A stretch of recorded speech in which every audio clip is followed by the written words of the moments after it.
Une question nous est parvenue. Nous avons voyagé par avion de l'Égypte jusqu'au Canada. Un savant nous a conseillé de jeûner bien que le vol dure 11 heures.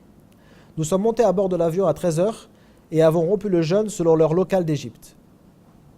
Le problème est que nous avons rompu notre jeûne alors que le soleil brillait encore dans le ciel. Et il ne s'est couché qu'à la fin du voyage, donc au bout de 11 heures. J'ai promis à un membre de l'équipage de lui faire part de votre réponse. Qu'en pensez-vous? La réponse: la rupture du jeûne pour celui qui est en avion doit être faite au moment où il voit le disque solaire disparaître dans le ciel, disparaître complètement. Et il ne doit tenir compte ni du temps ou de l'heure de la rupture du jeûne dans son pays de départ, ni de l'heure de la rupture dans le pays d'arrivée. Si le disque solaire disparaît complètement, il ne doit pas tenir compte de sa réapparition après cela.